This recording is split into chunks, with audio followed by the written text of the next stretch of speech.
What does the pine cone represent? Why is that shown around the world? But more importantly, what does the handbag symbol represent that we see all around the world? This knowledge was kept only in the most high levels with priests and magi. Only those at the top could understand what these meant.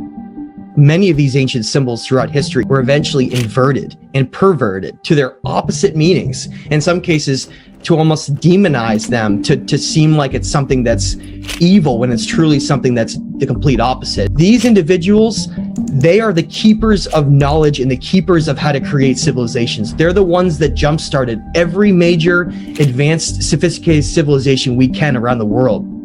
I really think this is going to help connect a lot of these missing pieces for people that are yearning for this knowledge. So I want to give just a tiny little bit of a background, because I know that not everybody that comes to this information is at the same level. You know, they haven't necessarily studied this for years and years and years. Maybe they're just discovering this for the first time.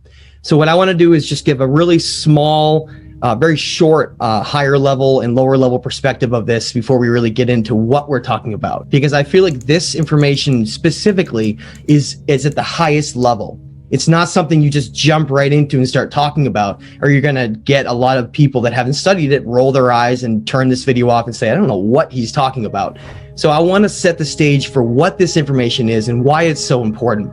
Over the last couple years, the last several years of studying this and writing books and trying to understand the earliest point of when civilization started here, there was always these questions that came up, questions revolving around, what are those cylinder seals that have been found in ancient Mesopotamia? What do they represent? What do these murals represent with all these depictions from the past? What are these ancient symbols we find in places like in the Americas, all the way into Turkey, down into Egypt, down into Mesopotamia? Why do we find the same symbols shared by so many different cultures around the world, when in our history books we're taught that those cultures had no contact with one another, especially across oceans? They were disconnected from different time periods in history, and it's all just random, right? Human civilizations emerged just based on randomness. Some group of kings and group of hunter-gatherers got together, they decided to settle on a location, and then they built an empire, and then that empire eventually collapsed. And that's the whole story we're given.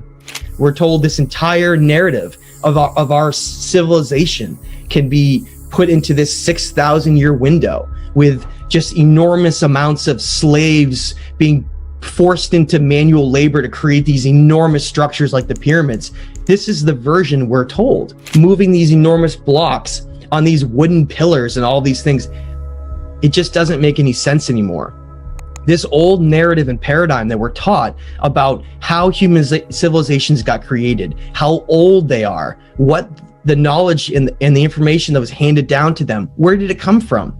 All of these things are starting to become much more in the forefront of conversations. And we're not there yet. A lot of society is still sleeping and believes this narrative that we're told that I just described, this very simplistic narrative that really does govern our lives. If we think that we're just primitive apes that have no connection to the stars, and we have no understanding of what we really are, this higher vibrational being that is a co-conscious creator of this reality around us. If they don't have that perspective, think about how that governs their lives. So that's why I think this information is so important. What we're going to do today is we're going to answer some very, very important questions that are just sort of sifting around and floating around the internet that I get emails and I get questions all the time from people. They'll ask me, what do the Anunnaki look like? Are they reptilian? Are they serpent-headed? What does the pine cone represent? Why is that shown around the world? But more importantly, what does the handbag symbol represent that we see all around the world? What do they really represent? We got to start with symbolism, because that's the biggest piece of this to understand. Now, for those who have followed my work for the last few years who have read my latest book, The Stage of Time, they know that I discuss the symbols of the eagle and the serpent extensively, discuss how it's not really supposed to be a literal translation. You know, in Mesopotamia, when we find this depiction of a serpent-headed individual, it's very easy to want to jump on that and say that's a reptilian being. Very easy to jump on that. And I don't want to throw anybody to the bus and say that you're wrong, but I want to explain my side and my take on how that explains what that means. When you have something serpent-headed, just like when it's described like in the Code of Hammurabi, black-headed, we're talking about symbolism that's shown what someone's mentality is. That's why when we have depictions of some of the Anunnaki, they have an eagle head. They didn't really have eagle heads, and they didn't really have serpent heads. It was a symbolic way to describe their mentality. If their mentality is focused on governing through war and control and the masculine energy of creation, that symbol was always shown through the symbol of the eagle. That's what that symbol meant. And the serpent always represented knowledge and wisdom. So in that case, it really wasn't a scary image with that serpent headed. It actually represented very knowledgeable, a being that was very, very smart, very knowledgeable, not like the society around them, the farmers, the ones who were fishing, the common man. Back then, those types of people didn't understand any of this. This knowledge was kept only in the most high levels with priests and magi. Only those at the top could understand what these meant. Yes, the eagle and the serpent are some of the most important symbols that we have, but these two that we're about to talk about may be the most important two, because they really represent the totality of all of this. So what you have in front of you is a lot of different images all thrown together, collage of images together here. And I wanted to just break some of these down and show you guys this as we're going along. Now, the images at the top part of the screen and the left part, these are depictions of the Anunnaki, okay? And that's essentially, those three are the Anunnaki themselves. And we'll get into a little bit more about why they look different. But I mentioned the mentality symbolism with the head thing. That image with the eagle head is Ninurta. It's an ancient god of war. That's why it has an eagle head. Ninurta was known as basically the major influencer of the Roman Empire. And you can find that with Ninurta's symbol right there. You'll see it with the Byzantine double-headed eagle. And I showed that on the last image on the rock shown in the background. That represented having awareness and knowing everything about all around you. So having something look left and right, meaning would be knowing all, but not knowing in a knowledge sense, being aware of everything, knowing what everyone's doing, being one step ahead of them. This was the Ninurta symbol. Now, what you'll see though, even in that case, being an eagle-headed mentality that I described, they have this symbol of a pine cone in their hand nearly every time. They're holding that pine cone and pointing in a certain direction. And as we go along, looking at these specific murals from Mesopotamia that I'm going to be talking about, which reference either kings or the Anunnaki, I want people to remember what you're looking at, everything has meaning. Every little curl, every little mark, every single thing they put in these designs means something. That's what's so fascinating about it. I've literally stared at some of these for hours and hours on end, just try to figure out what they're representing.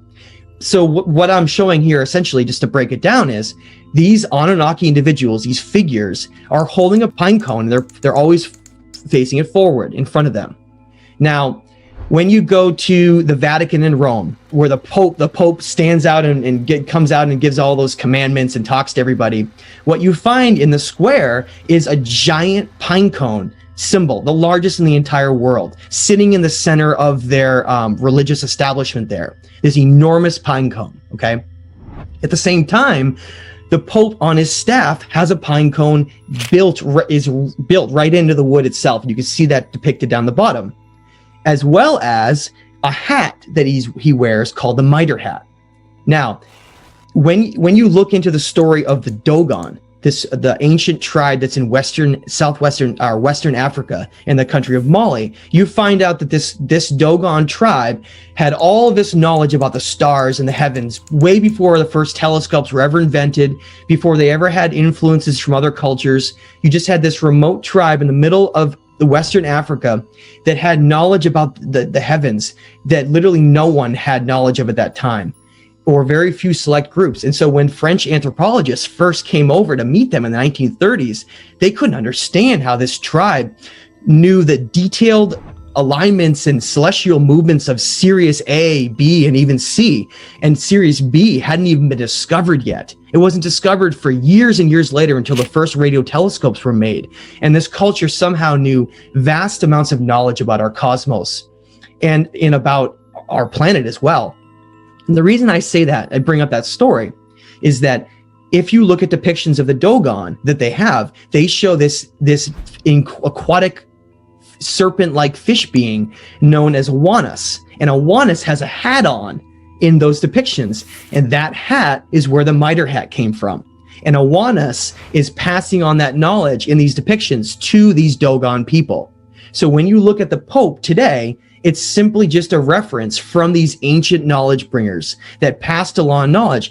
And Awanas wasn't really an aquatic fish being. It was just a symbol to represent Enki. And when you look at cylinder seals of Enki, you see that he essentially has these fish coming down through above him, and he's basically in charge of the god of freshwater and balance.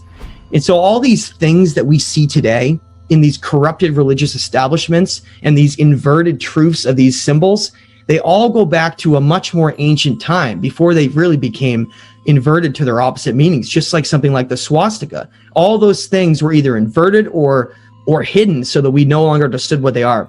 The pine cone is absolutely, it's all around the world. We find it in Hindu cultures, we find it in Egyptian cultures, we find it all around the world. As we're going to get into in a second, we know that the pine cone represented knowledge, the passing of knowledge and wisdom. We know that. The pine cone represented both our third eye, the pineal gland within the human brain, as well as it represented this honeycomb hexagonal design, the seeds of life, the seeds of knowledge that represented basically this intelligent design behind all of nature itself. So they decided to use, of any symbol in the entire world, the pine cone represented the passing of knowledge and wisdom. And that's why it's shown being pushed in front of themselves and being handed to other cultures.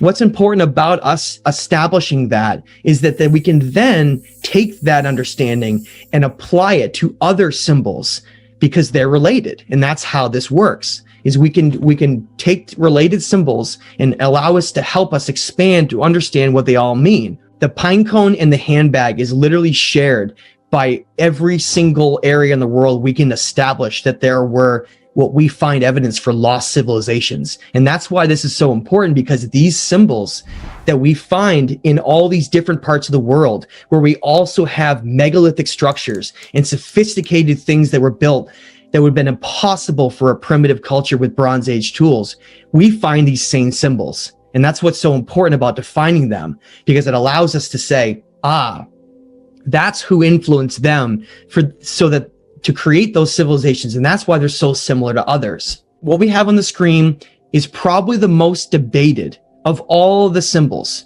that exist today, is the symbol of the handbag.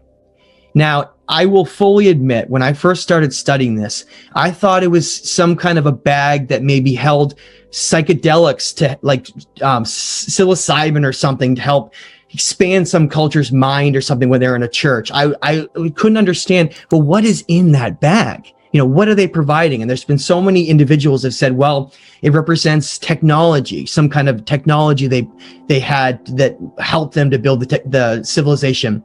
And this is where I've come to, and this is where I want to try to lay down the definition I think makes the most sense to connect with the pineal gland. And it's going to make more sense as we go along, because we have depictions with all of them together in the next coming slides. So we'll put all this together in one place. So the handbag symbol has been shown in almost every single place that we have megalithic lost civilization imagery and structures around the world. We find these symbols. This handbag. Now on the left side is Pillar 43 at Göbekli Tepe. So we see the same handbag symbol there, and that's in Turkey. Now the image in the middle is one of these Anunnaki images with him with the pine cone holding it out, and then the handbag down below. The following one on the right is from Mexico, La Venta, Mexico, with the Olmec. And you can see Kukulkan Quetzalcoatl up behind him with essentially an Olmec individual with a head of a serpent as well, like serpent headed, remember? Holding and passing along a handbag. So what does this mean? What does it really represent? Well, think about what the previous symbol represented. The passing of knowledge, okay? The passing of knowledge to another individual, not just generic knowledge, higher knowledge, knowledge of everything. If you were to try to sit down and explain to someone everything to have them understand from a higher level, understand the balance of nature, understand consciousness, energy, understand the cosmos, understand how to create a civilization. All of these things come into, that's what's needed for an individual to be able to do what they've done throughout history in these empires. So what did the handbag represent then? The handbag was the tools needed to create a civilization. So if you sit down with someone and you are passing the pine cone of knowledge, you're just telling them something. You're telling them knowledge. You're having them understand, like what I just described, the nature of reality, understanding energy, all those things. That's one thing, right? To have knowledge, to have it and understanding is one thing. But how do you create a civilization? How do you design a civilization? What are the blueprints for that civilization? What are the morals that would be laid down for that civilization? How is that civilization going to be governed? What are the rules going to be? That's what that symbol represents. It's the tools needed to create that entire civilization. So that's why you have a pine cone from the knowledge side, and then here is coming right next to it, holding. But notice he's not passing along.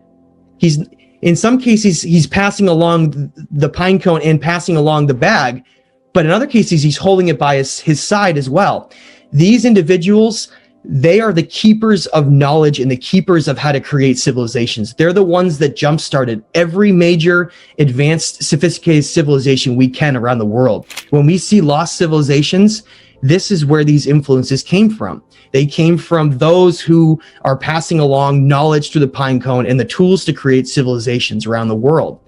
And that's why we find these two depictions so closely used in nearly every depiction, because what's the end game here? If you had an advanced group that wanted to design the infrastructure for a planet, design the infrastructure with cities, for what people would do, for how to run the world, how to clear river channels for agriculture, for how to map the heavens, you would need all of these different tools and knowledge to be able to do that. And that's what I really feel like these symbols represented when they're handing them down. But it goes even deeper too. And this is where it's a rabbit hole. It truly is.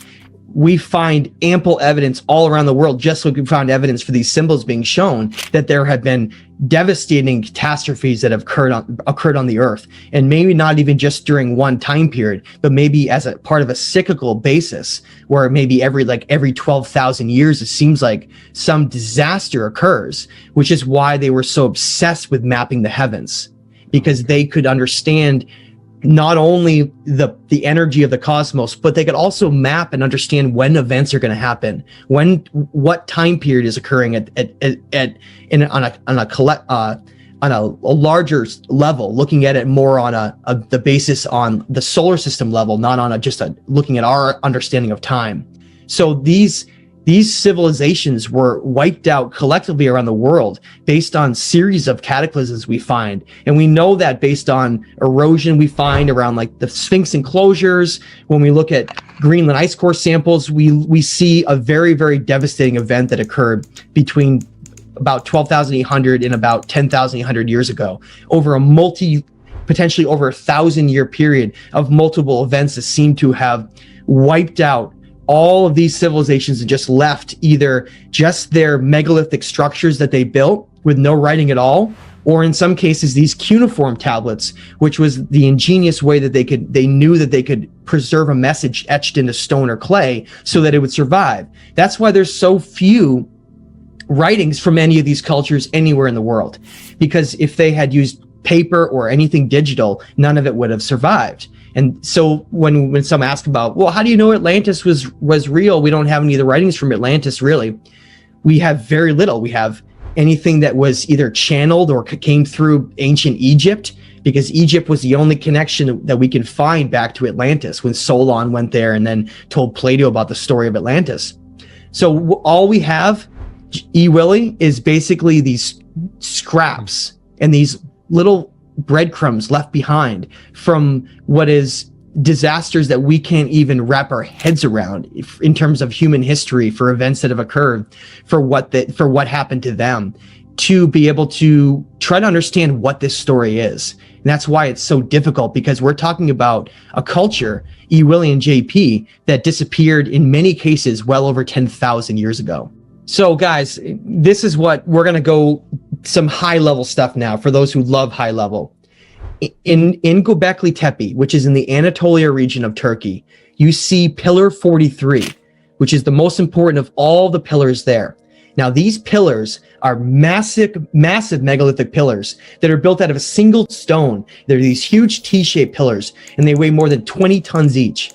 And they have all these strange depictions on them. The first thing to mention about Pillar 43 is it has the handbag symbol at the very top, meaning the tools needed to create a civilization, right? So they're worshiping that knowledge and those tools that created their civilization. Why is that so interesting and important? I've mentioned this before, but I want to mention it again for those who don't know. Göbekli Tepe is one of the most important sites, not for its sophistication with megalithic giant blocks like we see across Peru or in Egypt, not for that reason, but because it contains certain levels of archaeological evidence that helps us to really understand this story well, to back up this information. And what you find in Göbekli Tepe is that as they've uncovered different layers going down in, they found that this entire astronomical temple, which is what this was buried under mountains of debris, deliberately buried and hidden, closed off. When they finally got down and dug in and found this temple, they found that there were very peculiar layers of organic material within other layers that went down deep below that. And they were able to radiocarbon date that organic material to 11,800 years ago for this civilization in Göbekli Tepe that made that temple. So we know that base value. And we also know that that was the time period that was a lot of violent earth changes were happening based on ice core samples. The same destructive time period during the Younger Dryas period around 12,000 years ago. When they went down and uncovered those layers, remember, we're told that every civilization is simply nomadic hunter-gatherers, and they just, in terms of Göbekli Tepe, that what mainstream archaeologists tell us is that this group just happened to decide to stop hunting and hang out there for a few years and build the most sophisticated astronomical temple ever built. That makes a lot of sense, right? But what makes more sense is when you go down through the layers, you find that in the layers right below where this construction was done, we do find hunter-gatherer evidence, extensive hunter-gatherer evidence. There were hunter-gatherers moving through this region, but then right above it, within a very, very short amount of material, only within years, say, of material that could have been accumulated, we see all the sophistication that comes out of nowhere. Agriculture starts getting practiced. Cities are built. We find sophisticated society has emerged on this site out of nowhere. Seemingly out of nowhere. And then what do we find on that pillar? Those handbags shown like if you were, let's say you were a hunter-gatherer group, you were living in that region, hunting wild animals and living off the land. And all of a sudden, this group of enlightened individuals comes in and teaches you all of this wisdom and knowledge. They completely change the structure of your society. They give you all these tools. They give you understandings of, they teach you how to farm. They teach you about the cosmos. They teach you about consciousness. They give you all this information and knowledge. They give you the tools to create those civilizations, and then they leave. What are you going to do? You're going to worship them. You're going to worship them, either them, where they came from, or even just celestial understandings of energy, and we'll get into that in a second. But now look what's below the handbag symbols. We see a vulture, okay? And we see a vulture who's got a circular round thing above his arm. And some have speculated that that's a comet or an asteroid. Now look below the vulture, you see a scorpion. Now let me break this down. What I wanted to explain here and describe is, notice on the left, you have the handbag symbol in the top, and then you have the vulture and the scorpion. Now, if we look at up in the cosmos, we find that we see strikingly similarities with what's known as Cygnus. It's the constellation of Cygnus and Scorpius represent those depictions. And now they're in a look at the alignment of them. Not only are they shown on this cosmological chart, they're in the exact same position to each other. Look at Cygnus and look at Scorpius below it. Now at the top, Cygnus is connected to a star. See the hand of, or the wing of the vulture? There's a star right above its wing. That star happens to be called Deneb, and it's one of the brightest stars, not in our region, but the entire galaxy. One of the most illuminating stars in all of the galaxy happens to be right above Cygnus, but not just a coincidence. Think about the symbol of the cross, getting into symbols.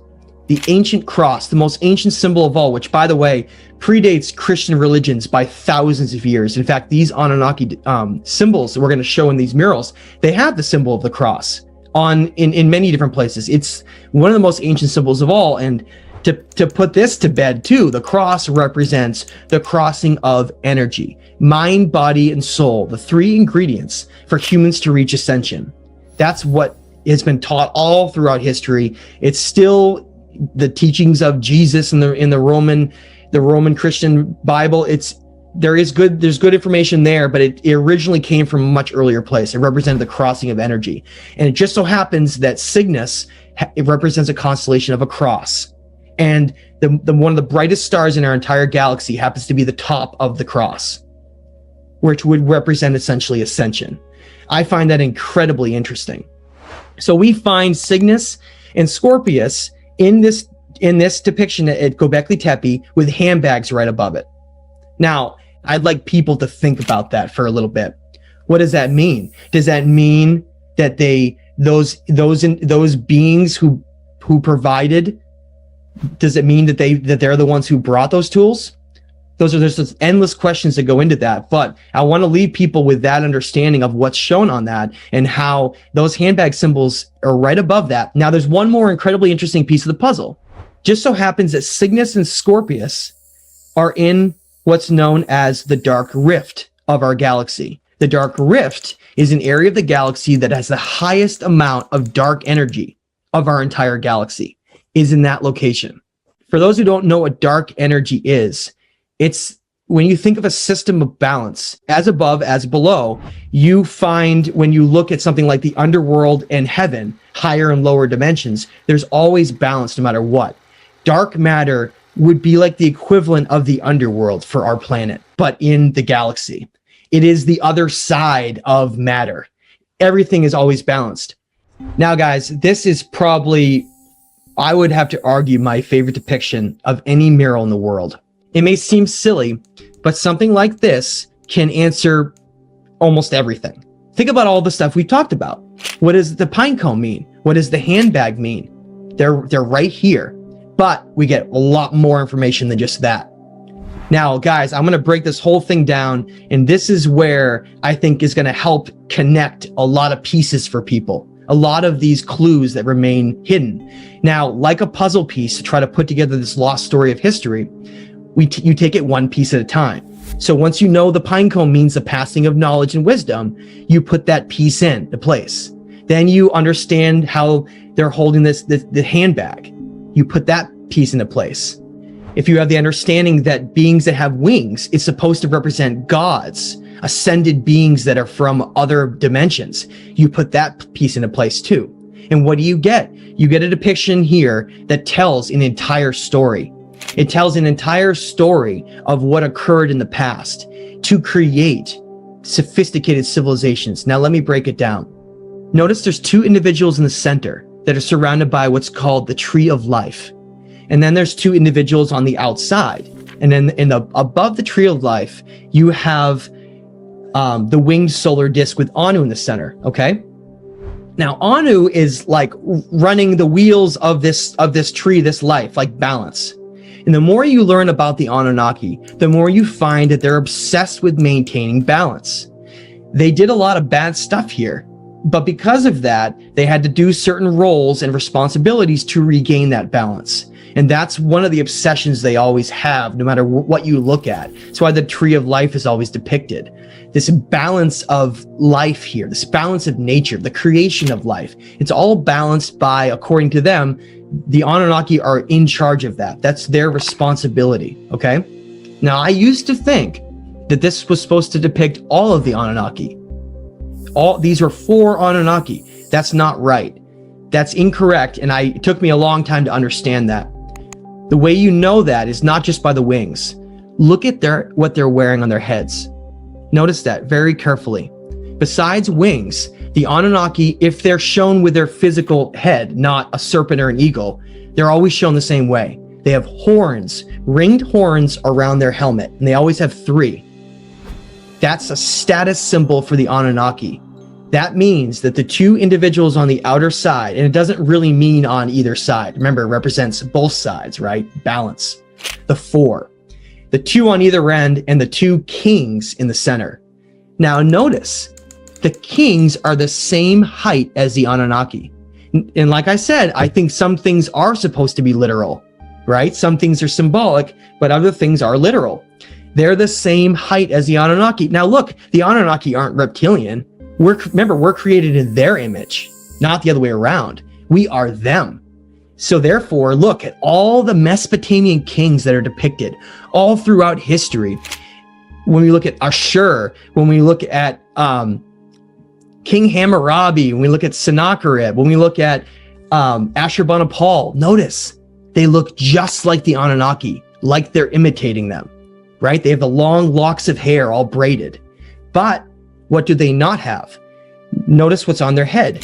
They don't have any horns. They have a completely different type of symbol on their head.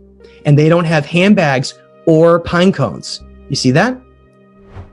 It's telling you a story. Let me break this whole thing down.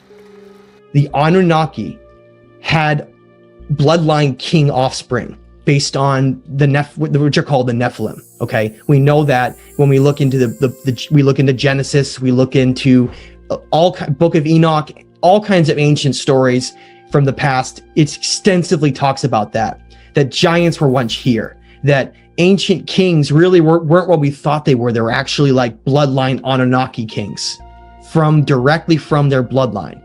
And so their obsession here was to have their seed rule over the society. So these kings are direct bloodline kings of the Anunnaki. They're being given the knowledge and wisdom to create civilization. Okay? And that's why they're depicted in the center around the tree of life. Now notice what they're carrying. In their left arm, they have what's known as the masculine rod of kingship, of ruling. And it was always males that did the majority of these ancient civilizations were males. There were some civilizations in parts of Africa that were run by females. And there were some areas of Africa had female kings and priestesses and that was an example in areas, but in majority of the time, it were these bloodline males, these masculine rulers that would take over and rule society. And that's really what's being depicted here in the center. So they have the masculine rod, and then look what they're doing. Just like you see, they're pointing the way. It is their way or nothing. They are handing down the rules and responsibilities that the Anunnaki gave to them, almost like an emissary that works for someone that's very powerful. They're the ones who are supposed to then use all of that knowledge, the tools to create a civilization, the knowledge, the laws handed down to them, specific laws. It was all under one umbrella called kingship. Everywhere is the same phrase. Kingship was lowered. Kingship was lowered here. Kingship was lost, then relowered. And we're going to get into that in a second. But essentially, you have the Anunnaki having these bloodline kings that they feel are superior, that should rule over the rest of society. They're telling them the way to create those civilizations and how to govern them. And in the center, you have the Zoroastrian symbol with Anu, who's basically pulling the wheels. He's He's on like almost like the bike of life. He's the one who's in charge of all of the Anunnaki and balance. So when you put the whole thing together, it's like the Anunnaki are creating a specific type of kingship civilization for our societies here in their image, in their likeness, and their mentality. Okay. And that's what I think is so interesting, though. If we go back a little bit, just notice how often they're depicted with an eagle head, though, not a regular head and not a serpent head. It's actually quite rare. You do see it, like with when I showed you in La Venta, the Olmec, how they show Kukulkan coming up with the serpent. Yeah, it's there, but it's much more rare. What does that mean? It means that the majority of the time, the Anunnaki, when they were creating these civilizations, created them to be warlike empires, which is why throughout history, it's always been governed by war, because it's the easiest way to control civilizations and keep them in a lower state of consciousness. There's always been this battle of the Anunnaki where they didn't want us to become greater than them. And that's what a lot of these struggles have been.